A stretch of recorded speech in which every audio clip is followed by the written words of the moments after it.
The galaxy didn't end with a bang. It ended with a whisper, a silence so profound it swallowed stars whole. For millennia the cosmos had hummed. Not with sound, of course. Space is a vacuum, a tomb for noise, but with the presence of intelligence.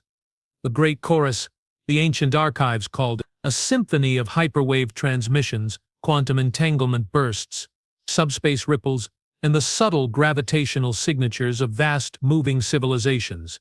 It was the background radiation of sentience, the proof that the universe was not alone. Every major species, the crystalline architects of the silicate Concord, the hive mind navigators of the mycelium collective, the stoic bioengineers of the Cathar hegemony, had tuned their senses to it. It was the bedrock of galactic awareness, the unspoken covenant that we are here. Then it stopped. Not gradually, not with fading echoes. One solar cycle, the chorus thrummed its complex, multitonal song. The next, nothing, an absolute chilling void where the music of minds had once resonated. Panic, cold and sharp as neutron star ice, seized the established powers. Scouting fleets vanished into the abyss, their last transmission's static-laced screams cut short. Long-range sensors saw only emptiness. Civilizations that had weathered supernovae and temporal rifts found themselves paralyzed by the sheer, incomprehensible absence. The silence wasn't just quiet, it was an active, consuming thing. A predator that devoured light and thought alike. And into this terrified, unraveling galaxy stumbled humanity. They called their homeworld Terra, a single, unremarkable G-type star, third rock from the sun, a world of violent weather, tectonic fury, and ecosystems locked in perpetual, brutal competition. To the galaxy's refined sensibilities, Terra was a death world, a term coined with clinical detachment, laced with undisguised horror. Its dominant species, Homo sapiens, were considered barely sapient curiosities at best, dangerous feral anomalies at worst. They'd only achieved rudimentary interstellar travel a century prior, stumbling out of their cradle like toddlers into a war zone, wide-eyed and woefully unprepared. Their technology was crude, their politics fractious, their history a bloody tapestry of self-inflicted wounds. They were the galaxy's embarrassing, noisy neighbors, tolerated only because they occupied a strategically insignificant backwater system. Now that backwater was the only place the silence hadn't reached. On the bridge of the Cathar dreadnought, unyielding resolve, High Strategos Verictel observed the latest sensor sweep. His chitinous carapace, the deep indigo of a stormy ocean trench, clicked softly with suppressed agitation. 4 multifaceted eyes, each capable of perceiving spectra invisible to lesser beings, scanned the holographic star map, where once 1,000 points of light representing active civilizations had shimmered. Now only a handful remained, flickering, desperate candles in an infinite hungry dark, and one stubborn, persistent cluster of signals pulsed defiantly from the Sol system. Anomaly confirmed, Strategos, rasped Sub-Commander Zarkarn. Her voice a dry rattle of bone on bone. Her smaller frame vibrated with nervous energy. Terra and its immediate orbital habitats. The silence, it avoids them, like water flowing around a stone. Bractol's mandibles ground together, a sound like grinding obsidian. Impossible. The devouring silence consumes all. It is entropy given sentience. Why would it spare them? He gestured a clawed limb towards the human signals. These primates, their biosignatures reek of chaos, their energy signatures are inefficient, wasteful. Their very existence is an affront to order. The Confi valued stability, hierarchy, the slow, inevitable march of perfected biology. Humanity with its messy emotions, rapid, unpredictable innovation, and terrifying capacity for self-destruction and creation was anathema. Perhaps, said Mulkarn ventured cautiously, they are the source. A low, guttural hiss escaped Vrakthul. Do not speak heresy, Sub-Commander. The silence predates their emergence by eons. It is older than the Concord, older than the collective. It is the end. He paused, his multiple eyes narrowing. But their immunity is a variable, an unknown in times of universal collapse. Unknowns are either weapons or sacrifices. A cold calculation settled over him. Prepare the resolve. We will visit this Deathworld. We will observe, and if they prove useful or merely expendable, we shall decide their fate. Light years away on the rain-lashed surface of Terra, Captain Anya Rostova stood on the observation deck of Luna Station, her knuckles white on the transparent steel railing. Below, Earth spun, a vibrant swirling marble of blue, white, and green, scarred by the glittering scars of ancient cities and the newer, raw wounds of the resource wars. The view should have been breathtaking. Instead, it felt like a target painted on their backs. The silence had reached them too, in its own way. Not the cosmic void, but the chilling quiet of the comms channels. The frantic chatter from the few human outposts beyond the Oort cloud. Mars colonies, the Jovian mining rigs, the fragile habitats clinging to Saturn's rings, had gone dead weeks ago. No distress calls, no final messages. Just static. And then the alien ships arrived. Not one fleet. Dozens. From the crystalline spires of the silicate Concord, the organic dreadnoughts of the Mycelium Collective, the sleek, predatory vessels of the Cathar hegemony. They hung in high orbit like vultures, their sensors probing, their weapons silent but undoubtedly charged. Humanity, fractured and still licking its wounds from its own internal conflicts, had unified with desperate speed under the banner of the Terran Defense Coalition, TDC. But unity was a thin veneer over deep fractures. Fear was the true glue. Rostova, a veteran of the brutal Martian succession, knew fear intimately. She'd seen cities burn under orbital bombardment, friends turned to ash by plasma fire. But this was different. This was the fear of the unknown, the fear of being the last candle in a universe gone dark. She felt it in the tense silence of the bridge crew behind her, in the way Commander Elias Vance, her second-in-command, kept running a hand through his prematurely gray hair. "Any word from the Cathar?" Vance asked, his voice tight. Rostova shook her head, her dark eyes never leaving the planet below. "They broadcast a single demand an hour ago. Surrender your planetary defenses and submit to observation. Standard hegemony protocol for problematic species." She spat the last words. "They think we're animals to be caged or dissected." "Maybe we are," Vance muttered, then immediately looked ashamed. "Sorry, Captain. It's just the silence. It gets inside your head, makes you feel insignificant." Rostova finally turned. Her face was etched with lines of command and loss, but her gaze was steel. "Insignificant. Look at that planet, Elias. Look at what we've done down there. We clawed our way out of mud and blood. We built cities that scrape the sky, ships that sail the void, art that makes angels weep. We've fought gods and monsters of our own making and survived. We are the children of a death world. Violence doesn't scare us. It just means we have to shout louder." She tapped her comm. "Helm, bring us about full power to forward shields. Let the vultures see we're not carrion yet." Deep within the labyrinthine corridors of the silicate Concord's flagship, the Unbroken Prism, Alder Luminar Kalen observed the human vessel through a crystalline lens that translated energy signatures into shifting patterns of light. To Kalen, humanity was a fascinating, terrifying paradox. Their technology was inefficient. Yes, a chaotic dance of electricity and combustion compared to the Concord's elegant photonic harmonics. But their resilience, it was unlike anything in the Concord's vast arc. Keelan remembered the data pulse received from the outer system relay just before it went dark. Grainy visuals showed a human freighter. The Odyssey's hope caught in the leading edge of the silence. The ship's hull was buckling, its lights flickering out, but on the bridge the crew hadn't panicked.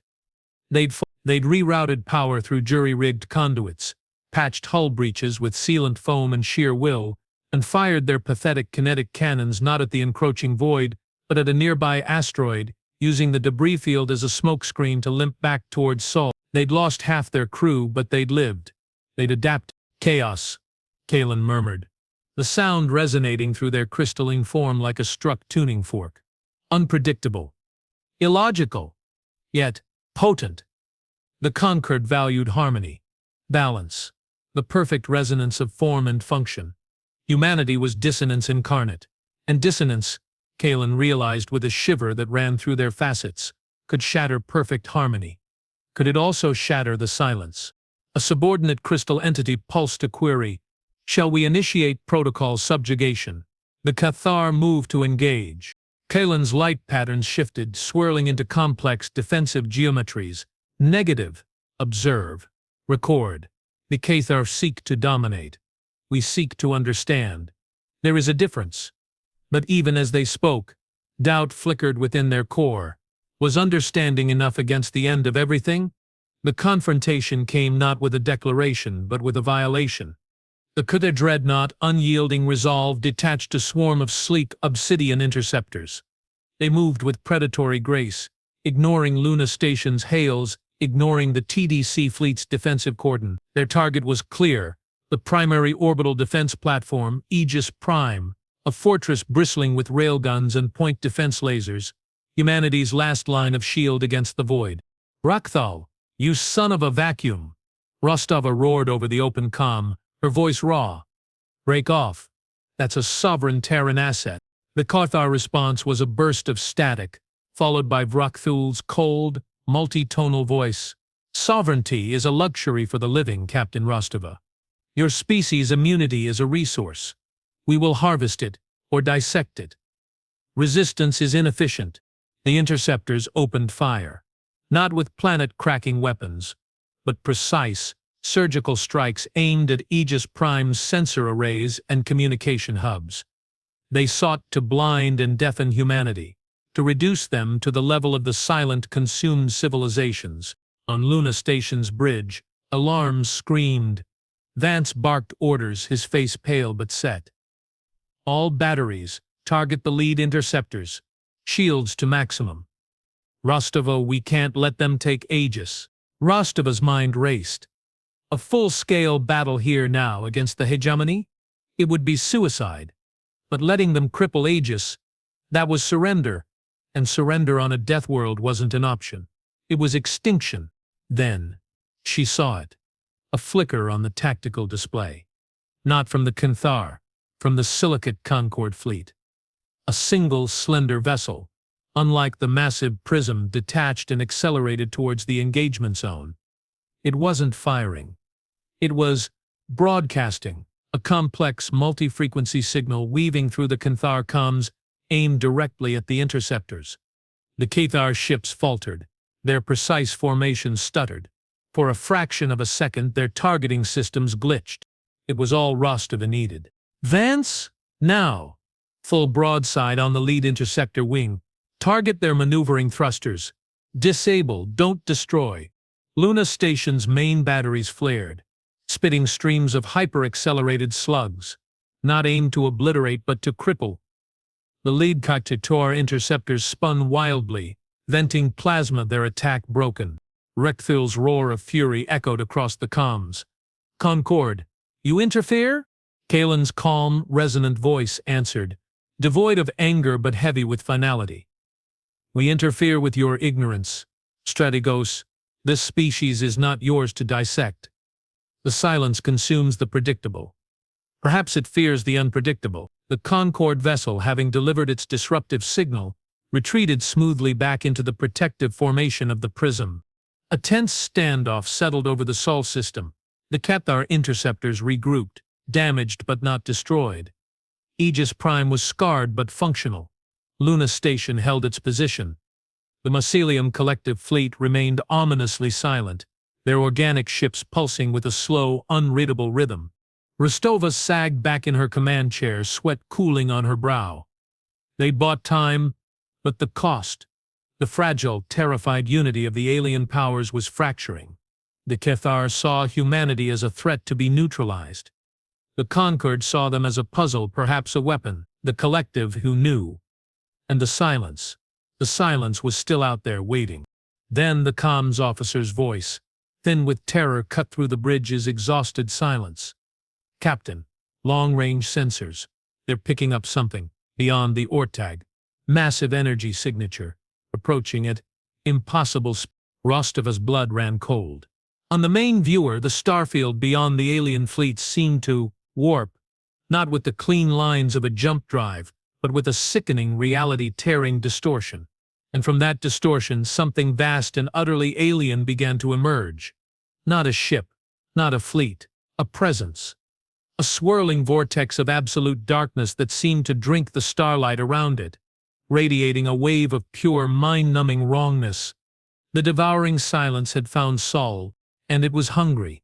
The vortex didn't just appear, it unfolded. Like a wound tearing open in the fabric of space-time itself, it bled darkness that swallowed light, sensors, and hope. The wave of wrongness hit Luna Station like a physical blow. Lights flickered violently. Consoles sparked. Crew members cried out, clutching their heads as if their thoughts were being scraped raw. On the bridge, Rostova tasted copper blood from biting her cheek to stay conscious. Vance vomited over his console. Across the alien fleets, chaos erupted. Cathar ships shrieked with proximity alarms as their sensors went blind. Silicate vessels flared with defensive harmonics, their crystalline structures vibrating at frequencies meant to repel psychic intrusion. But the darkness seemed to absorb the energy. Mycelium ships pulsed erratically, their organic minds recoiling from the sheer absence projected by the vortex. "Report," Rostova barked, forcing herself upright. Her vision swimming. "Unknown entity. Designation. Designation." The comms officer stammered, tears streaming down his face. It's the silence. It's here." The vortex pulsed. A tendril of pure negation lashed out, not towards the human defenses, but towards the nearest Cathar interceptor. The sleek obsidian craft didn't explode. It simply unraveled. One moment it was there, a masterpiece of hegemony engineering. The next it was gone. Not debris, not energy, nothing. As if it had never existed. The silence that followed its erasure was deeper, more profound than the void of space. Richthol's voice, stripped of its usual cold arrogance, crackled over the open channel, raw with primal terror. "All Kekthar vessels, full retreat, maximum warp, now." The Cathar dreadnought, unyielding resolve, and its remaining escorts spun violently, their engines flaring with desperate power, tearing away from Saul at speeds that would have shredded lesser ships. They didn't look back. Survival was the only imperative. The silicate Concord fleet held its ground, but barely. Bakalan's light patterns within the unbroken prism were frantic, shifting through defensive protocols at blinding speed. Shields flared, harmonic barriers rose, and were consumed by the advancing darkness like mist before a furnace. "It feeds on order," Kalan resonated, the thought echoing through the crystalline command structure. "On predictability. Our harmonies are sustenance." The prism began a slow, deliberate withdrawal, its movements less like retreat and more like a strategic disengagement, buying precious seconds. The mycelium collective fleet simply dissolved. Their organic ships detached from the main hive mind network, individual vessels scattering like spores in a gale, vanishing into the chaotic asteroid fields of the outer system. Survival through dispersion, through becoming insignificant. Only humanity remained, trapped between the devouring vortex and the retreating alien powers. Aegis Prime's weapons were useless against the nothingness. Luna Station's shields buckled under the psychic pressure. Despair, thick and suffocating, began to seep into the bridge. Then Rostova saw it. A flicker on the damaged sensor array. Not from the vortex, from within the human fleet. A small, battered corvette, the Marauder, designated for deep space salvage, was maneuvering erratically, not away from the vortex, but towards it. Its comms channel, usually reserved for internal chatter, crackled open. "Copy, Luna Command? This is Chief Engineer Jax Torren on the Marauder. Listen up, you glorified space junk. I've got an idea. A stupid, probably suicidal idea. But it's the only damn thing I can think of." Rostova recognized the voice. Jax Torren, a legend in the TDC engineering corps. A man who'd rebuilt fusion reactors with scrap metal and sheer custness during the Martian succession. A man who treated physics like a personal insult to be overcome. "Torren, get back to formation," Vance yelled, but Rostova held up a hand, her eyes fixed on the tiny blip moving towards the abyss. "Explain, Chief." Rostova said, her voice steady despite the tremor in her hands. The silence. It eats. Order. Right? Predictability. Harmony. Corvin's voice was breathless, laced with manic energy. Well, what's the opposite of that? What's the most chaotic, unpredictable, illogical, messy thing in this whole damn galaxy? He didn't wait for an answer. Us? Humanity. Our tech. Our minds. Look at this. On the main viewer, a data stream from the Marauder flooded the screen. Schematics of the Corvette's jury-rigged engine, overlaid with complex, chaotic energy signatures, feedback loops, unstable plasma mixtures, EM pulses generated by deliberately shorting out incompatible systems. I'm overloading the core. Not a clean breach. A mess, a cascade failure of epic proportions. It'll fry every circuit on this tub, probably vaporize me.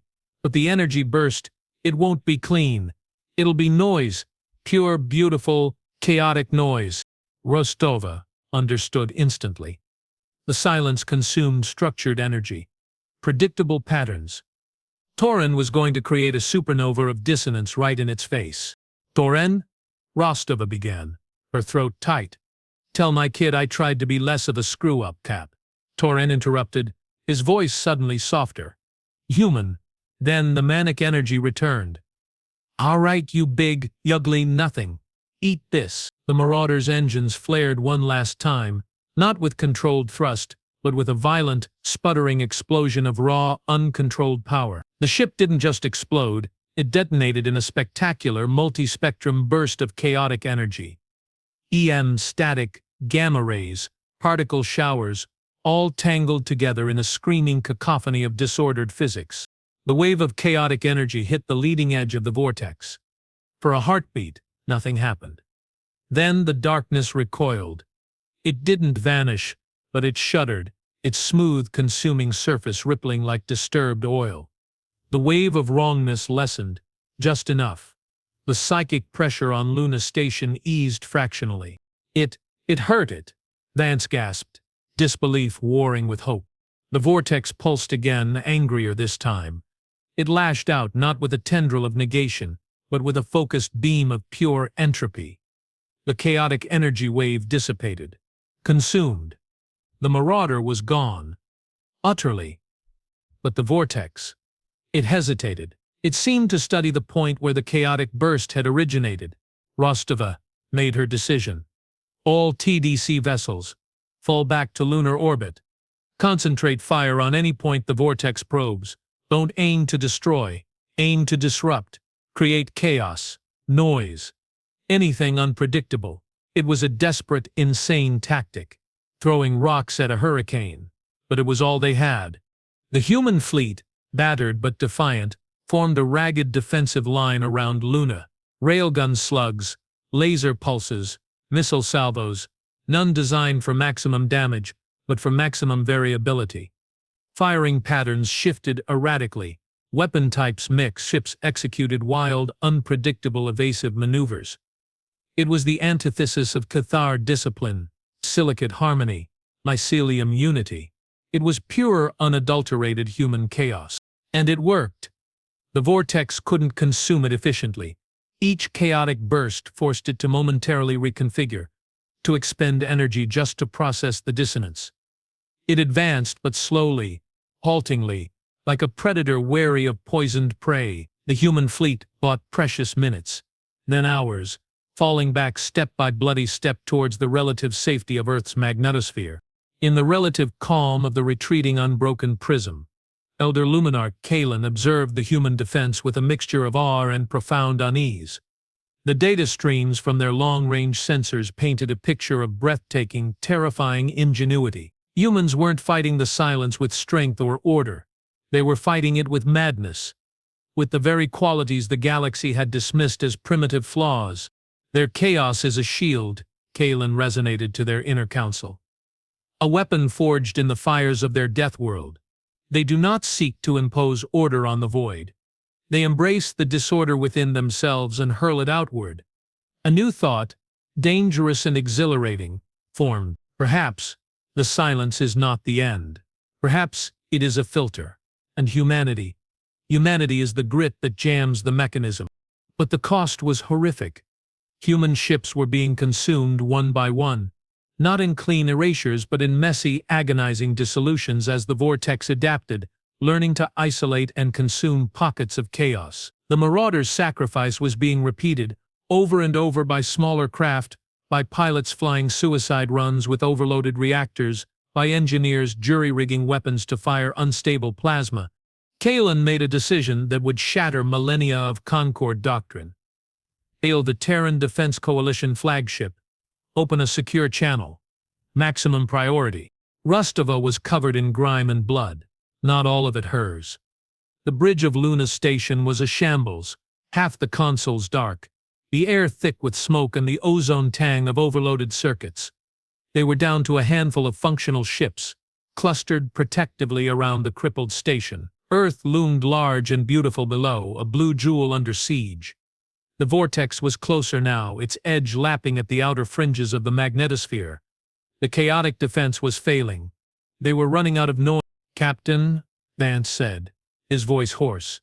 "We're out of tricks, out of ships, out of time." Before Rostova could respond, a new signal appeared on the comms, pure, clear, resonant light patterns translating into calm, precise words. It was Kalen. "Captain Rostova. Elder Luminarch, Kalen of the Silicate Concord. We offer assistance." Rostova stared at the viewer, disbelief warring with suspicion. "Assistance? You ran. Like the rest of them. We retreated to preserve knowledge." Kalen replied, no defensiveness in their tone. "We observed, we learned. Your species possesses a unique resonance, a dissonance that disrupts the silence's consumption. But your methods, they are unsustainable. You sacrifice yourselves inefficiently." "Inefficient?" Rostova's voice cracked with fury and grief. "Jax Torren gave his life. Hundreds have died buying you cowards time to think. And their sacrifice illuminated the path," Kalen stated, their light patterns shifting to something resembling respect. "The Concord possesses technology you lack, harmonic resonators capable of generating controlled dissonance fields, not the raw chaos of your overloaded reactors, but a focused, sustainable wave of anti-order. We can amplify your defense, but it requires integration. Our systems must interface directly with yours. A merging of our order and your chaos." It was an unprecedented offer. A merging of the galaxy's most ordered civilization with its most chaotic. Trust between species that had only known suspicion and fear. "Why?" Rostova demanded. "Why help us now?" "Because the silence consumes all," Kalen resonated, the light within them dimming slightly. "Even the Concord. Even the memory of harmony. If you fall, we fall. But more, we see in your defiance a truth we had forgotten. Order without the potential for chaos is sterile. It is dead. Your chaos is life. Messy, painful, beautiful life. We will not let it be extinguished." A pause. "The choice is yours, Captain. Trust us. Or face the end alone." Rostova looked around the bridge. Advance's exhausted, hopeful face. At the crew, battered but unbroken. At the image of Earth on the main viewer, she thought of Jax Torren's last words. "Tell my kid I tried to be less of a screw-up." Humanity's greatest strength wasn't its technology or its unity. It was its stubborn, illogical refusal to quit even when the universe demanded it. "Patch them in," Rostova ordered, her voice ringing with newfound resolve. "Full systems integration. Let's show this silence what happens when order and chaos shake hands." The alliance was forged in desperation. Concord technicians, beings of pure light and crystal, worked alongside grimy human engineers in the gutted corridors of Luna Station. Wires snaked alongside photonic conduits. Human code was spliced into crystalline logic matrices. It was a nightmare of incompatible systems, a symphony of clashing paradigms. Arguments flared, Cathar efficiency versus human improvisation, silicate precision versus human good enough. But the shared enemy, the ever-encroaching vortex, silenced dissent. The combined system, dubbed Project Discord by the humans, came online just as the silence breached the magnetosphere. The vortex, larger now, hung over the Pacific Ocean like a cancerous moon, its tendrils of negation reaching down, causing localized reality failures, cities flickering in and out of existence, oceans boiling then freezing in seconds, the very air turning to static. Luna Station, now a hybrid monstrosity of human steel and Concord crystal, unleashed the discord field. It wasn't a weapon. It was a scream, a focused, sustained wave of pure, structured dissonance, chaotic energy patterns woven with harmonic counterpoints, feedback loops stabilized by crystalline resonance, human unpredictability given form and direction by silicate precision. The effect was immediate and staggering. The vortex didn't just recoil, it writhed. The tendrils of negation snapped back like burned fingers. The wave of wrongness shattered against the discord field, replaced by a strange, buzzing static that felt alive. For the first time, the silence was on the defensive. Hope, fragile but real, bloomed on Earth and in orbit. The combined human Concord fleet pushed forward, the discord field acting as a shield, allowing their weapons to strike the vortex's core with actual effect. Chunks of the consuming darkness seemed to flake away, dissolving into harmless static. On the bridge, Rostova allowed herself a grim smile. Torren, you'd be proud. But victory in the face of the end of everything is never simple. As the discord field pushed the vortex back towards the edge of the magnetosphere, a new signal pierced the comms. Not from the silence, from deep within the retreating Cathar fleet. Rakath, Concord. His voice was colder than ever, stripped of fear but filled with a terrifying, fanatical certainty. You have made a grave error. You have not found a weapon. You have found the source. Rostova's blood froze. What are you talking about, Raktho? The silence does not consume randomly, the Canther Strategos hissed.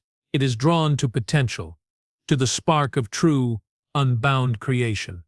Your chaotic resonance. It is not a shield. It is a beacon, a dinner bell for the Devourer. Every burst of your dissonance, every act of your defiance, you are not fighting it. You are feeding it. You are showing it exactly where the last, most potent source of life in the galaxy resides. He paused, letting the horror sink in. The silence isn't the predator, Captain Rostova. It's the scout. And you have just lit a signal fire for the real Devourer. The one that comes after the silence has softened its prey.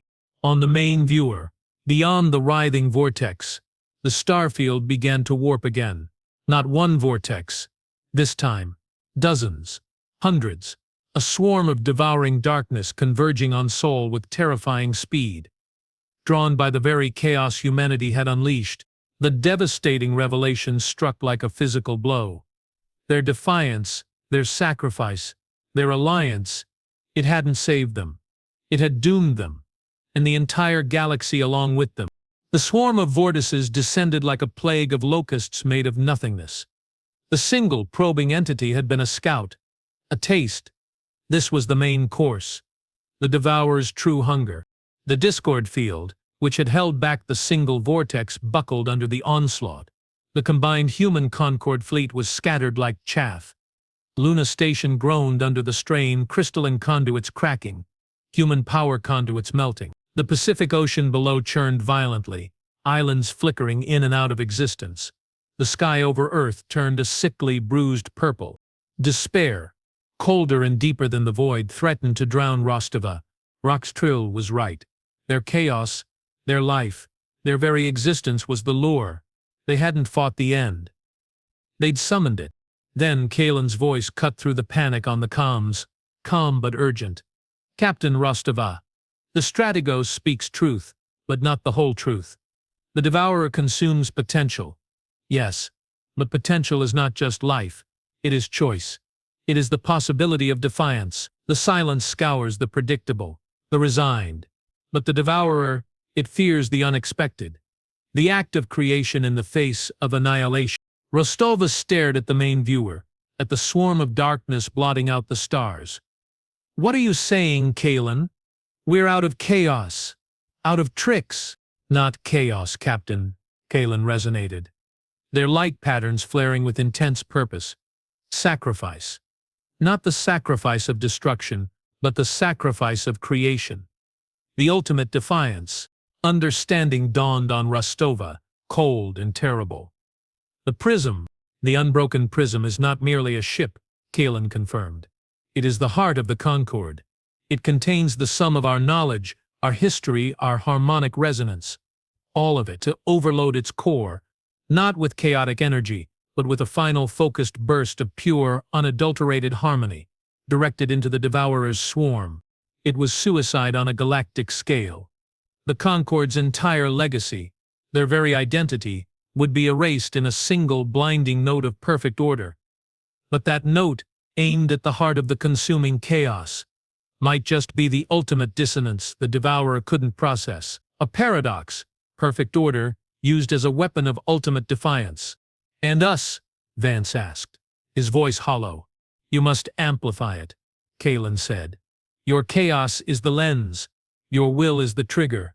Merge the discord field with the prism's harmonic core at the moment of overload. Channel the blast through your defiance. Make the Devourer choke on the very essence of what it seeks to consume. It was the most insane, beautiful, desperate plan imaginable. Humanity's messy, illogical spirit, fused with the Concord's perfect, ordered legacy, turned into a weapon aimed at the heart of oblivion.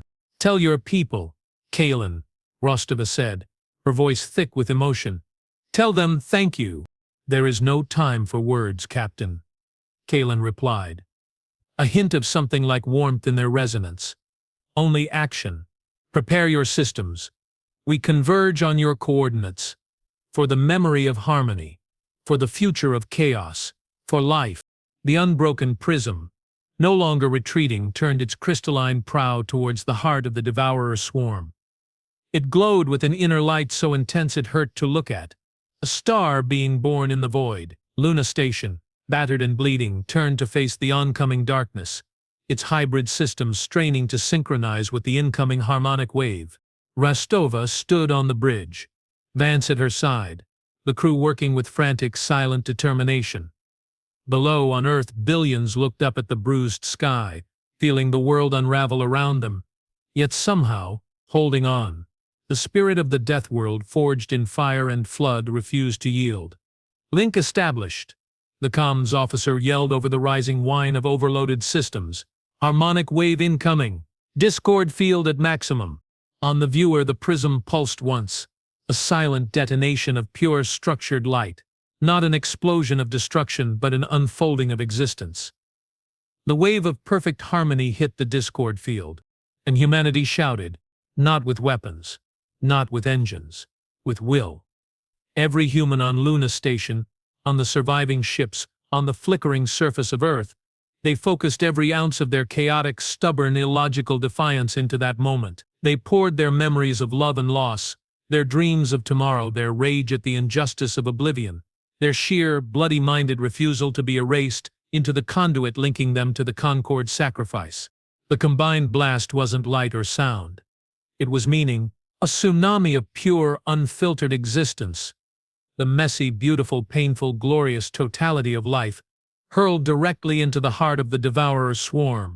The effect was cataclysmic. The vortices didn't just recoil, they screamed.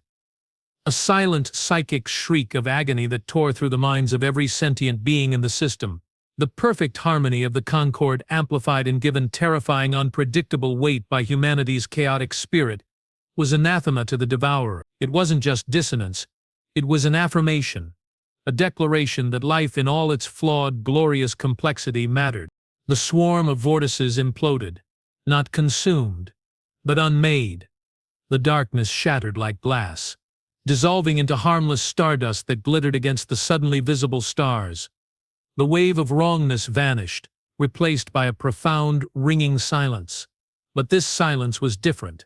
It was the silence of aftermath, of peace. The unbroken prism was gone. Utterly.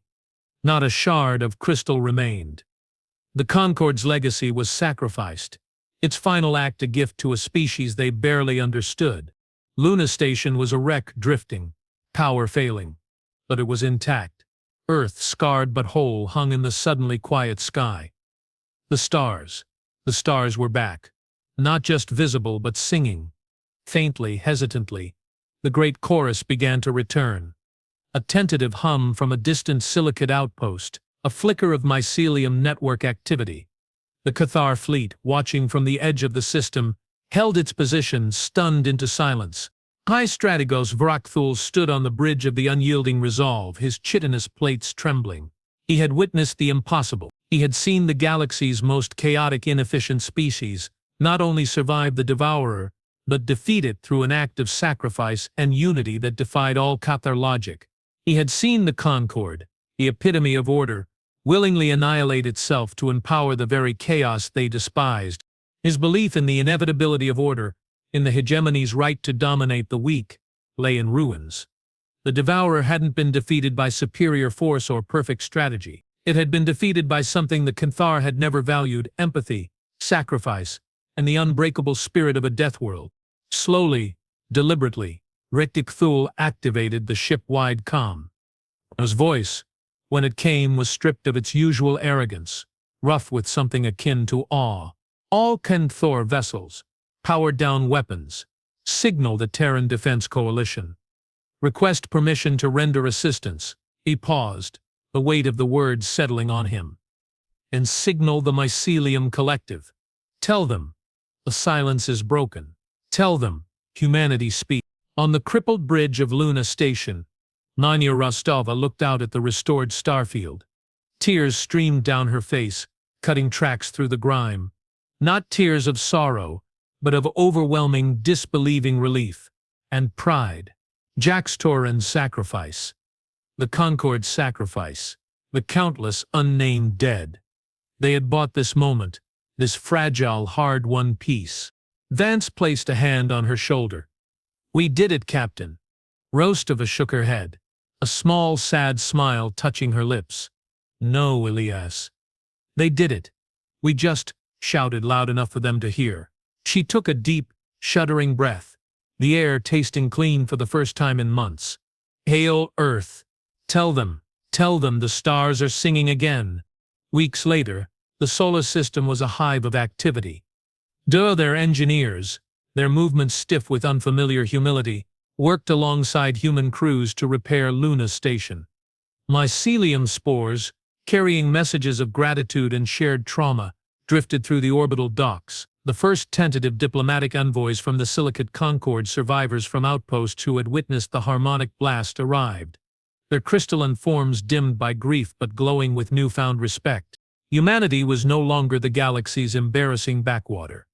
They were the Deathworlders who had faced the end and spoke, who had turned sacrifice into salvation, who had taught the galaxy that sometimes the most powerful weapon isn't a gun or a shield, but the unbreakable refusal to be silent. Rostova stood on a newly repaired observation deck, watching a Cathar shuttle dock with meticulous care. Vrakthul himself had requested an audience. She wasn't sure what to expect. Groveling demands, perhaps another test. But as the airlock hissed open, the massive Cathar Strategos stepped through, alone. He carried no weapon. His multiple eyes fixed on her, not with calculation but with a profound, unsettling intensity. He stopped before her, the deck plating groaning under his weight. He didn't speak for a long moment, the only sound the hum of the station and the distant chatter of repair crews.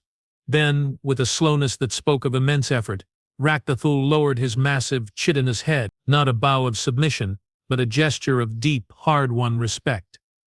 A Cathar acknowledging a superior force. When he spoke, his voice was low, resonant, stripped of all pretense. "Captain Rostova, the hegemony has much to learn from your chaos, from your spirit." He straightened, his eyes meeting hers. "We kneel not to your weapons, but to your will. Teach us." Rostova looked past him, out at the stars. The chorus was stronger now, a symphony slowly rebuilding. Earth spun below, blue and green and alive. The cost had been unimaginable. The future was uncertain. But they were here. They had spoken. And the galaxy, for the first time in eons, was listening. She turned back to the Cathar Strategos, the ghost of Jack's Torren's grin on her lips. "All right, Vraktisal," she said, her voice steady, carrying the weight of a Deathworld and the hope of a galaxy. Let's get to work. The silence was gone. Now, the real conversation could begin.